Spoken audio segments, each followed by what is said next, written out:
हमारा ये बोलना है कि अगर ये जुर्म है और अगर ये गुनाह है तो इस पर वही कलम लगनी चाहिए जो कलम उस जुर्म की है। आप जो है दूसरों का किया कराया रहमान शाह पहलवान के सर पर, डॉक्टर रईस रिजवी के सर पर, कारी हारून के सर पर, यूसुफ इलियास के सर पर, मुस्तकीम डिग्निटी के सर पर डालेंगे तो ये चीज़ गलत है। हम कश्मीर में नहीं है। आप जिस तरह रात के अंधेरे में 3 साढ़े 3 बजे लोगों के घरों पर कॉम्बिंग ऑपरेशन कर रहे हैं, पूरे शहर के अंदर खौफ का माहौल है। हर संजीदा आदमी सोच रहा है कि पुलिस ये कार्रवाई क्यों कर रही है। खुद पुलिस डिपार्टमेंट की तरफ से, ऑफिसरान की तरफ से ये बयान आया है कि जिन तंजीमों और इदारों की तरफ से बंद का ऐलान किया गया था वो लोग निवेदन दे करके अपने अपने घरों पर, अपने अपने ठिकाने तक वापस जा चुके थे। शहर में कुछ लोगों ने बाकायदा प्लानिंग के तहत कुछ इस तरह की हरकत की जिसकी वजह से शहर के हालात बिगड़ने लगे। पुलिस डिपार्टमेंट की नफरी बहुत कम थी।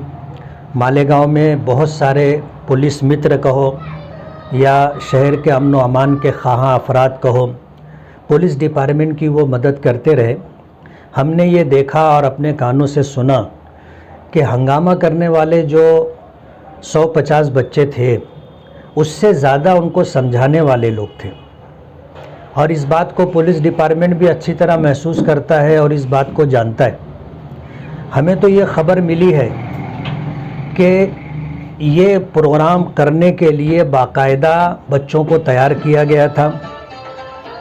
बच्चों को कुत्ता गोली खिला करके उनको टारगेट दिया गया था। सहारा हॉस्पिटल के पास वहाँ पत्थर वगैरह थे नहीं, पत्थर बाकायदा ला करके वहाँ डाला गया था और ये बात पुलिस डिपार्टमेंट को पता है। लेकिन उसके बावजूद पुलिस डिपार्टमेंट जो असल आरोपी हैं उनके खिलाफ कोई कार्रवाई ना करते हुए शहर के वो अफराद जो मुख्तलिफ़ तंजीमों के ज़िम्मेदार हैं, रज़ा एकेडमी के ज़िम्मेदार हैं, सुन्नी मुश्तरका कमेटी के ज़िम्मेदार हैं, ऑल इंडिया सुन्नी जमीयतुल उलमा के ज़िम्मेदार हैं, ऑल इंडिया सुन्नी जमीयतुल उलमा के कारी हारून साहब हैं और रज़ा एकेडमी के रईस रिजवी साहब हैं। इसी तरह मुश्तरका सुन्नी तंजीम के ज़िम्मेदार यूसुफ इलियास साहब हैं, शाह बिरादरी के ज़िम्मेदार रहमान शाह पहलवान हैं और इसी तरह जनता दल सेकुलर के मुस्तकीम डिग्निटी है। ये वो शहर के ज़िम्मेदार अफराद हैं जिन्होंने अपना काम लॉ एंड ऑर्डर के दायरे में रहते हुए मुकम्मल कर लिया था, जिसका एतराफ़ आईजी साहब ने भी, पुलिस डिपार्टमेंट के आला ऑफिसरान ने भी किया। मेरा ये कहना है कि इस शहर के अंदर पुलिस जिस तरह की कार्रवाई कर रही है ये खुला हुआ जुल्म और अन्याय। आपने इस बात को महसूस किया और जो FIR रजिस्टर की गई उसकी कॉपी जो सामने आई है उसमें ऐसी धाराएं डाली गई हैं जिसमें ज़मानत नहीं है।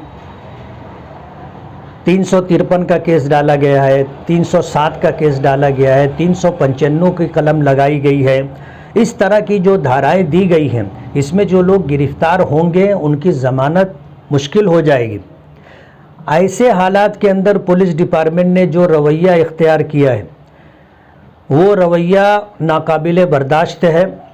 शहर के लोग इस बात को लेकर के बहुत ज़्यादा तशवीश में मुब्तला हैं कि पुलिस डिपार्टमेंट सबको एक लकड़ी से हाँक रहा है।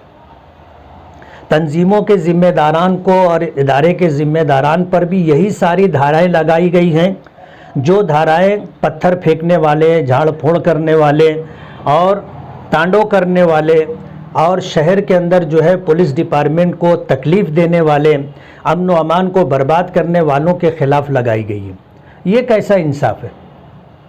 जो लोग कानून के दायरे में रह कर के काम कर रहे हैं आप उनके ऊपर भी 307 की कलम लगा रहे हैं, आप उनके ऊपर भी 395 की कलम लगा रहे हैं, आप उनके ऊपर भी जो है 353 की कलम लगा रहे हैं, जबकि उन लोगों ने आपका सामना भी नहीं किया, अपने तौर पर आए चले गए। 395 और 353 और 307 का कलम कहीं भी उन पर नहीं लगता। पुलिस डिपार्टमेंट का जो रवैया है ये बिल्कुल गलत है। पुलिस डिपार्टमेंट का रवैया शहर वालों के हक़ में बिल्कुल ख़राब है।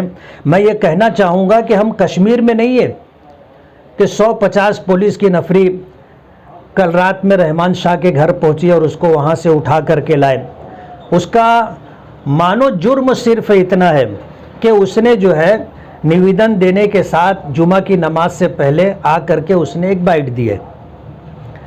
हमारा ये बोलना है कि अगर ये जुर्म है और अगर ये गुनाह है तो इस पर वही कलम लगनी चाहिए जो कलम उस जुर्म की है। आप जो है दूसरों का किया कराया रहमान शाह पहलवान के सर पर, डॉक्टर रईस रिजवी के सर पर, कारी हारून के सर पर, यूसुफ इलियास के सर पर, मुस्तकीम डिग्निटी के सर पर डालेंगे तो ये चीज़ गलत है। हम कश्मीर में नहीं है। आप जिस तरह रात के अंधेरे में 3 साढ़े 3 बजे लोगों के घरों पर कॉम्बिंग ऑपरेशन कर रहे हैं, पूरे शहर के अंदर खौफ का माहौल है। हर संजीदा आदमी सोच रहा है कि पुलिस ये कार्रवाई क्यों कर रही है। हमें तो हैरत और दुख इस बात का हो रहा है कि जिन्होंने पुलिस की मदद की थी पुलिस उनके खिलाफ भी कार्रवाई कर रही है। ये मामला ले करके हम लोग होम मिनिस्ट्री में जाने वाले। आज मैं होम मिनिस्ट्री को लेटर दे रहा हूं कि पुलिस डिपार्टमेंट जो है यहाँ पर जुल्म और ज़्यादती कर रही है और पुलिस डिपार्टमेंट का रवैया नाइंसाफ़ी पर मबनी है। अगर गुनाह है तो जिसका इस मामले में जितना रोल है उस पर उतनी ही कलम लगनी चाहिए और उनको भी जो है अपनी सफाई का पूरा हक देना चाहिए। आज जिस तरह का रवैया इख्तियार किया गया है ये रवैया गलत है। सबको एक लकड़ी से हाँकना और ऐसी धाराएं लगाना जिसमें ज़मानत मुश्किल हो जाए और आदमी महीनों जेल में पड़ा रहे, ये बात बराबर नहीं।